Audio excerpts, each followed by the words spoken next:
Bonsoir frères et sœurs, nous sommes en direct sur TV et Radio de Vie. J'espère que nous allons tous bien. Nous allons passer un moment d'exhortation où le Seigneur va encore nous faire à tous, à moi le premier, du bien. Mais avant de commencer, je vais nous inviter à la prière.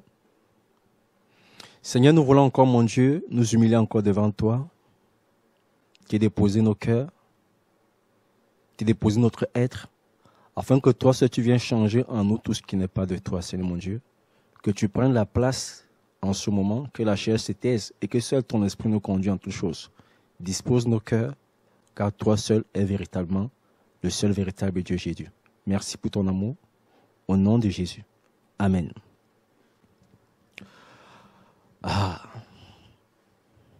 Nous allons commencer, nous allons prendre nos Bibles dans le livre d'Apocalypse, au chapitre 2, à partir du verset 1.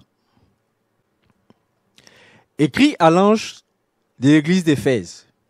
Voici ce que dit celui qui tient les 7 étoiles dans sa main droite et qui marche au milieu des 7 chandeliers d'or.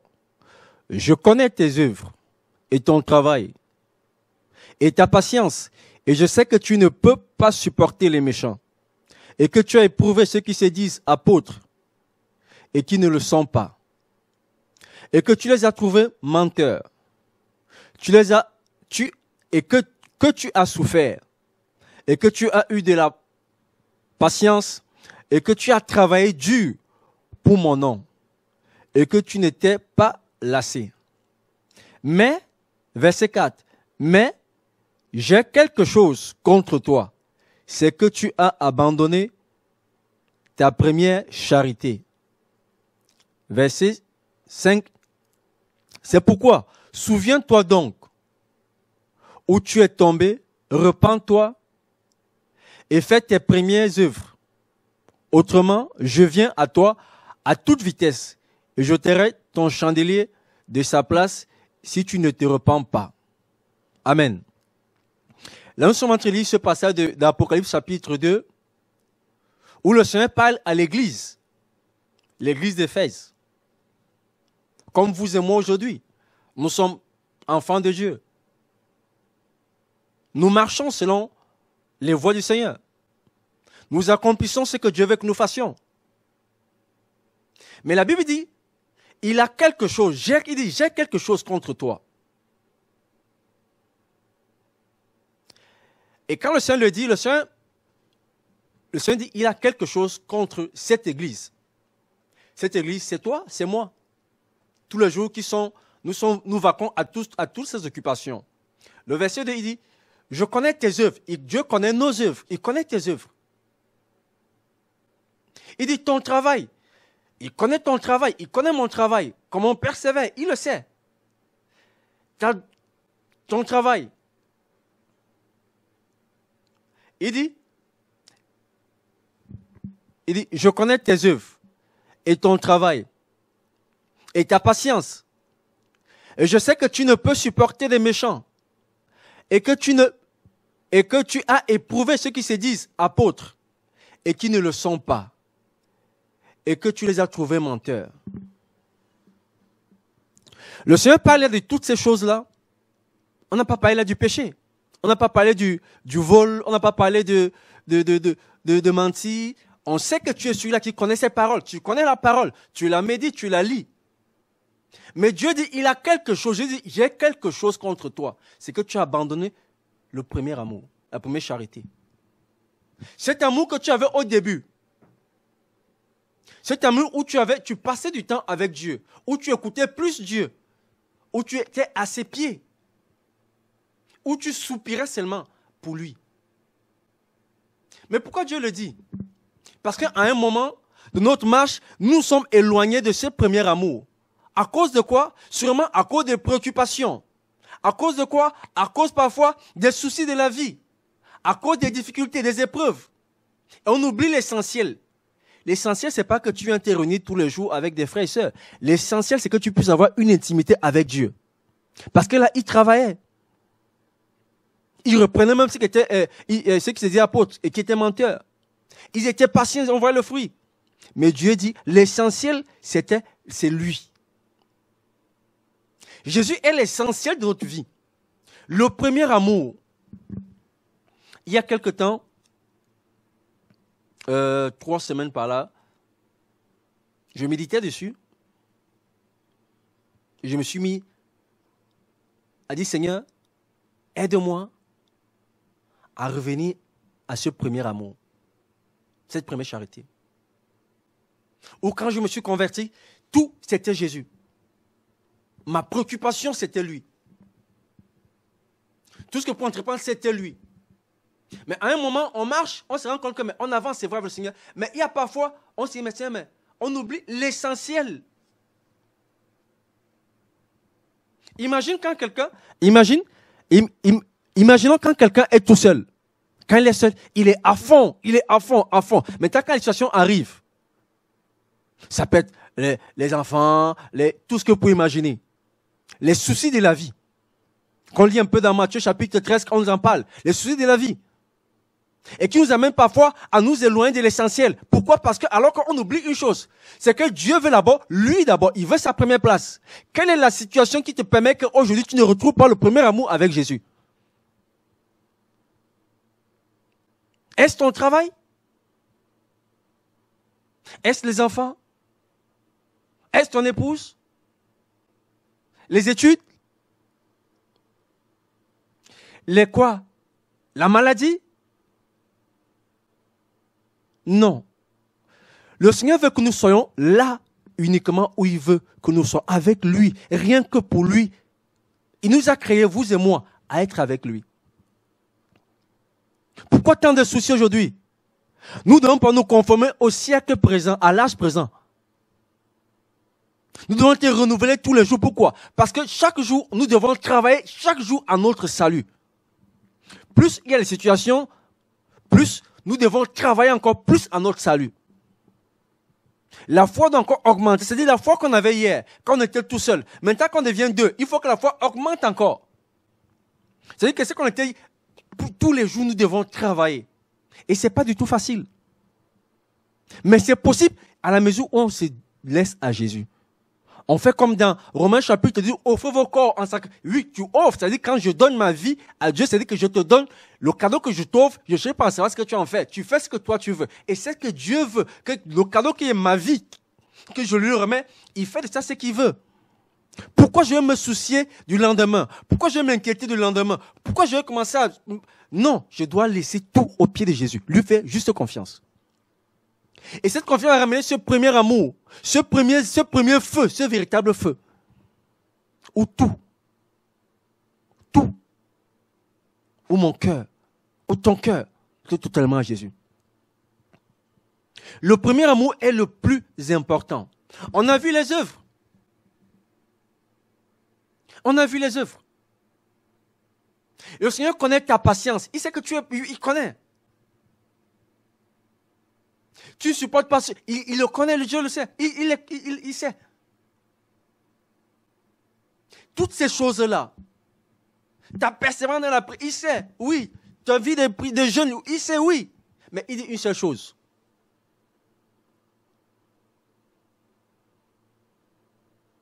L'essentiel. La première charité. Cet amour où Dieu doit être tout. Cet amour agapé. Quand on prend un peu nos Bibles, on reprend un peu nos Bibles. Dans le livre de... On va lire un peu quelques soucis un peu de la vie un peu. On va prendre Matthieu chapitre 13. Le verset 22. On va lire. Il dit, et celui qui a reçu la semence parmi les épines, c'est celui qui entend la parole de Dieu. Mais en qui les soucis de cet âge et la séduction des richesses étouffent la parole et la rendre stérile. Ça, c'est fort, ça. C'est fort. On a reçu cette semence, cette parole. Mais à cause des soucis, à cause du fait que nous voulons faire comme les hommes de ce monde. Nous voulons nous conformer à cet âge. Alors que nous ne sommes pas de ce monde. Nous sommes du monde, mais nous ne sommes pas du monde. Notre patrie, elle est céleste. Les soucis de la vie viendront tous les jours. Mais est-ce qu'on doit se limiter à ça? Est-ce qu'on doit continuer à rester dessus? Non, on doit voir au-delà de ça. Il y aura les soucis, il y aura les épreuves. Mais est-ce qu'on doit rester à ça? Le premier amour doit être l'essentiel, doit être la priorité de chacun de nous. C'est pas parce que aujourd'hui tu es patient, tu es ceci, tu es X, tu es Y, que tu crois que ça arrive. Non. Pourquoi? Parce que la Bible dit dans le livre de, je crois, Philippiens chapitre 2, le verset 12 à 16. Qu'est-ce que la Bible dit? Nous devons travailler à notre salut. Travailler avec crainte. On va prendre le verset. Philippiens chapitre 2.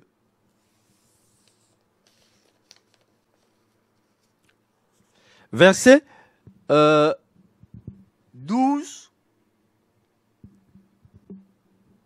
OK. 12 à 16.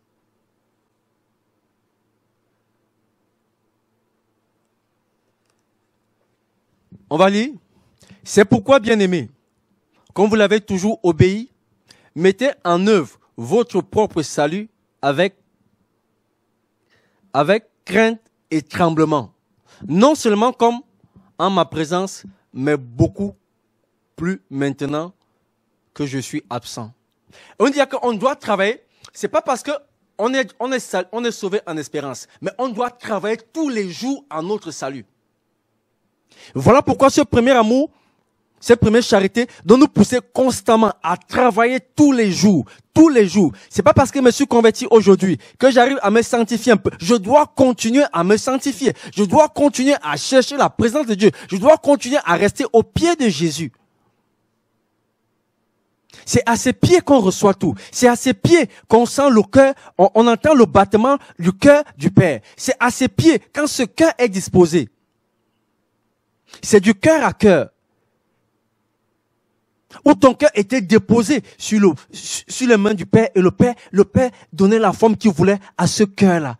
Il mettait ce qu'il voulait à ce cœur. Et c'est ça qu'il veut. Et de ce fait, si on a éteint ça y est, nous devons travailler tous les jours. Travailler tous les jours, bien-aimés. Moi le premier, je dois travailler tous les jours. Tous les jours.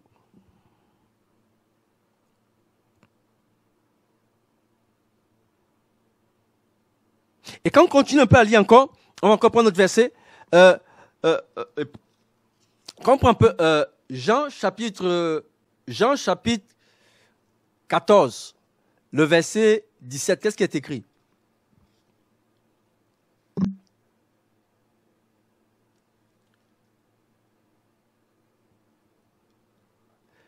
Il dit, l'esprit de vérité que le monde ne peut recevoir parce qu'il ne le voit pas et qu'il ne le connaît pas. Mais vous le connaissez, car il demeure avec vous et il sera avec vous. Frère, la Bible dit qu'il sera avec nous. Et parce qu'il sera avec nous, il veut cette intimité, il veut cette relation, cette intimité avec lui. Avec toi, c'est qu'il est là il veut constamment, il veut cette relation au quotidien, tous les jours, où lui prend la première place et toi tu te rabaisses. Cette relation que le Seigneur veut avec chacun de nous. Ce premier amour. Où nos cœurs soupiraient. Cet amour où tu pouvais voir tout, comme Paul peut dire, voir tout comme de la boue. Oui, cet amour-là. Pense à ce premier amour. Quand tu t'es converti, quand je me suis converti, comment c'était avec le Seigneur? Mais ce feu-là, ça peut encore maintenant évoluer. Ça peut croître encore. Pourquoi? C'est pas une épreuve. C'est pas une situation. Non. Dans Apocalypse chapitre 2, il ne parle pas aux païens, il parle aux frères et sœurs comme toi et moi, qui étaient persévérants, qui faisaient ceci, qui faisaient cela, toutes ces choses, oui. Mais ils avaient oublié l'essentiel.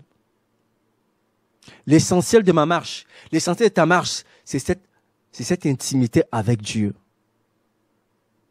Cette relation de cœur à cœur. Cette relation où il prend la première place. Cette relation où, qu'importe la situation, qu'importe l'épreuve que tu vis, qu'importe la difficulté, souviens-toi, souvenons-nous de ce premier amour.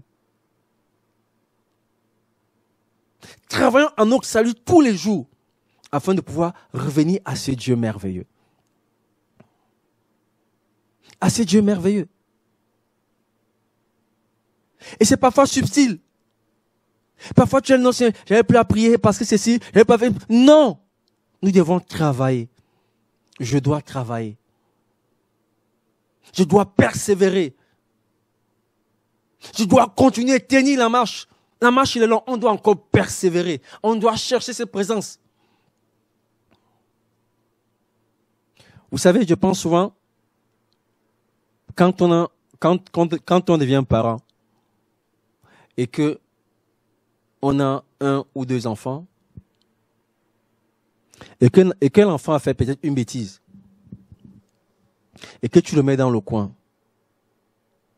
Après que l'enfant vient, à l'instant, l'enfant oublie qu'il a été puni, qu'il était dans le coin. Il vient. Tel est le cœur que le Seigneur veut que nous ayons. C'est cœur d'enfant. Un enfant ne réfléchit pas, ne calcule pas. Un enfant aime. C'est ce cœur que le Seigneur veut pour chacun. Pourquoi on revient à cette première relation avec lui? Cette charité. Et quand on continue, on prend un peu le livre de... on va prendre... Il y a un verset qui m'a fait du bien aujourd'hui. Un passage, on va prendre Proverbe chapitre 23. Et le verset 26. Proverbe 23.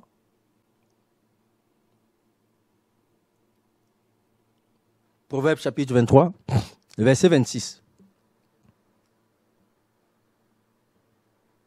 Il dit ceci.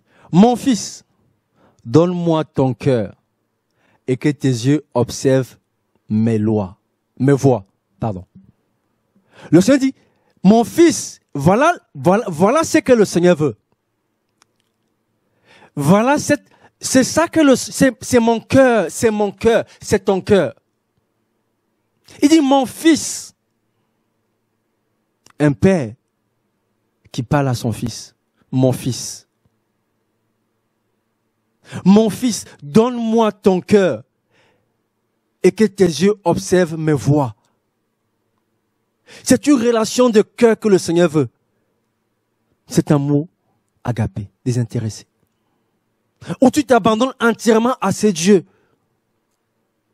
Tu ne te soucies plus de comment ça va se passer, c'est pas ton problème. Quand le Seigneur m'a créé, quand il t'a créé, toi, nous ne tiens pas là. Lui seul est le maître de nos vies. Quand il devient le maître de nos vies. Le garant de ma vie, de ta vie, c'est lui. Il dit, mon fils. Imagine un peu comment, il nous appelle mon fils, il t'appelle mon fils, il t'appelle ma fille, mon fils. Sœur, il t'appelle ma fille. Frère, il t'appelle mon fils. Donne-moi.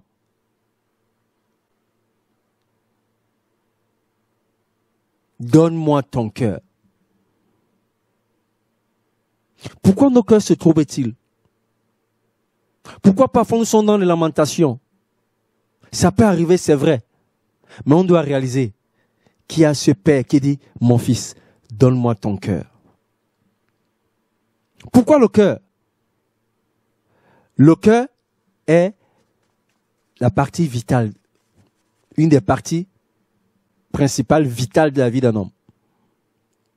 Sans cœur, tu ne peux pas vivre. Et quand ce cœur-là est étouffé, on suffoque. Mais comme le Seigneur sait que c'est par là que la vie est, il y a la vie, il veut ce cœur. Car c'est de l'abondance du cœur que la bouche parle. Si ton cœur est rempli de lui, ton cœur va que soupirer auprès de lui.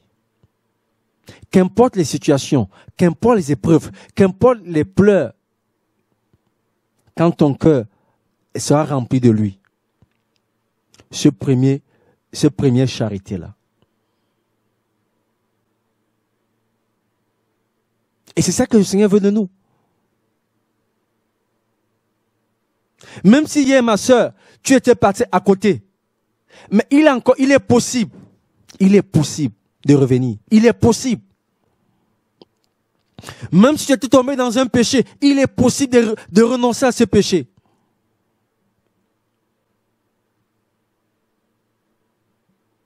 Si tu voulais même abandonner la foi, il est possible que tu te relèves. Il dit, mon fils, donne-moi ton cœur.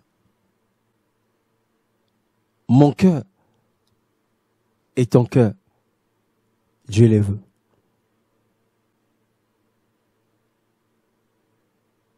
L'œuvre qui a été accomplie à la croix a été accomplie pour toi et pour moi.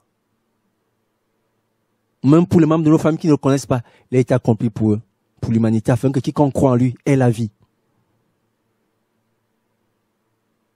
Ne reste pas dans la situation où tu te trouves aujourd'hui. Aucune situation, ça peut t'ébranler. Mais souviens-toi que tu as un créateur qui t'appelle mon fils, qui t'appelle ma fille, et qui te dit ce soir, donne-moi ton cœur.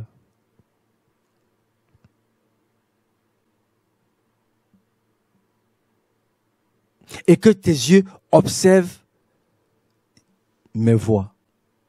Lesquelles voies? Les voies du Seigneur.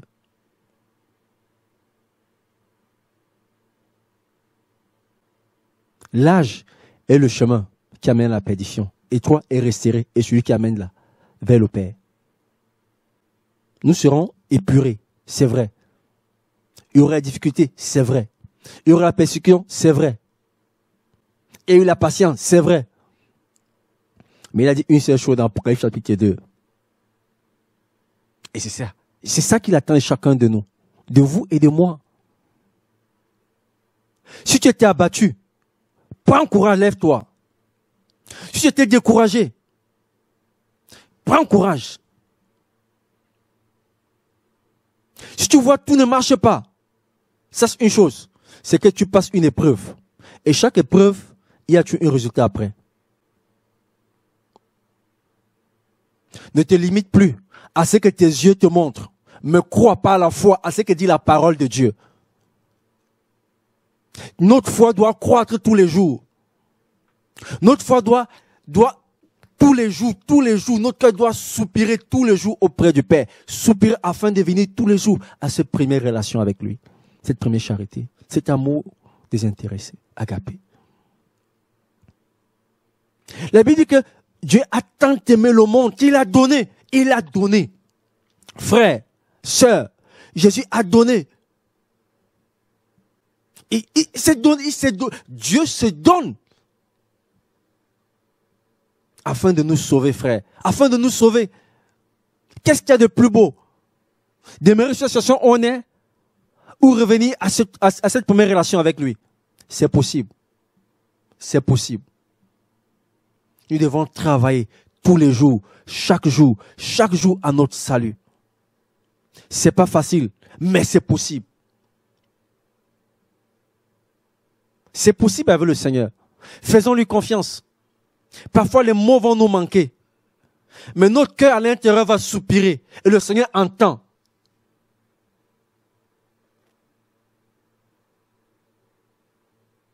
Revenons à l'essentiel. On peut avoir la connaissance. On peut avoir le bourrage des camps des versets bibliques. On peut aller faire autant d'œuvres qu'on veut. Mais il dit à l'église d'Éphèse, c'est que j'ai contre toi. C'est que tu as abandonné ta première charité. Revenons à ça. Vous savez, une mère un père pas abandonner son enfant. Mais Jésus, parce qu'on est vrai, ne peut pas nous abandonner. Il dit, si quelqu'un confesse son péché, Jésus est fidèle et juste de le pardonner. 1 Jean chapitre 1, verset 9, je crois. Reconnais seulement là où tu es tombé. Reconnaissons là où nous avons commencé à vouloir abandonner cet amour. Repentons-nous et venons à Christ. Revenons à lui. Car lui seul est celui qui nous connaît mieux que nous. Toi-même, tu ne te connais pas mieux que toi-même. La preuve en est que les cheveux que tu as sur la tête, tu ne connais pas le nombre, mais Jésus le connaît.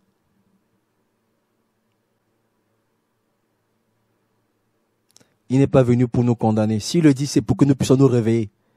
Que celui qui dort puisse se réveiller. Que celui qui était abattu prenne courage. Que celui qui était même tombé, repens-toi. Jésus arrive. Qu'est-ce qu'il dit? On va finir par un verset. Il dit, il vient chercher une église sans tache ni ride, ni rien de semblable. C'est cette église que Dieu vient chercher. Et cette église qui soupire tous les jours. Cette église qui crie à lui, qui lui a donné tout. Qui, Seigneur, je ne fais plus de ma vie comme si elle était pour moi un souci ou un cas, mais je te la donne. Mais toi, fais de moi ce que toi tu veux. Ma volonté, s'il te plaît, Père, prends-la. Je suis faible. Aide-moi, Jésus. Je ne peux pas, Seigneur. Aide-moi, Seigneur. Aide-moi, Jésus. Toi seul es celui qui peut tout.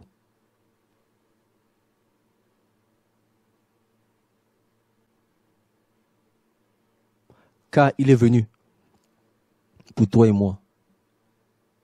Ne laisse aucune situation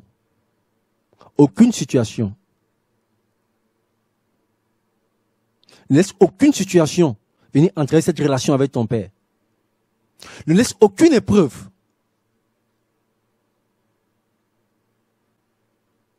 Qu'importe ce qui se passe, souviens-toi. Souviens-toi de ce Dieu qui dit, mon fils, donne-moi ton cœur.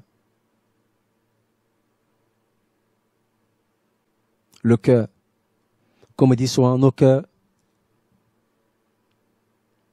sont comme des coffres-forts. Un grand coffre-fort. Et dans ce coffre-fort, il y a les petits coffres-forts. Et ces petits coffres-forts ont besoin d'être cassés par Jésus, afin qu'ils s'ouvrent. Et quand tous ces coffres-forts sont cassés, exposés, toutes ces choses sont exposées, qu'on voit encore la main de Dieu agir. Qu'on voit encore l'amour de ce Père. Ce Père qui t'appelle fils, qui t'appelle fille. Ce Père qui veut que tu reviennes totalement, nous revenons totalement à lui. À l'essentiel. Bien-aimé, si tu étais fatigué ce soir, si tu étais abattu, prends courage. Si tu étais tombé, repens-toi. Toi qui n'as pas encore rencontré Jésus, je voulais vous dire que Jésus vous aime. Lui seul est le chemin, la vérité et la vie. La situation que tu vis, il veut juste que tu tendes la main afin que lui puisse faire ce qu'il a fait. Il veut t'aider. Il veut te sauver. Il veut me sauver. Mais il veut que tu tiennes juste sa main.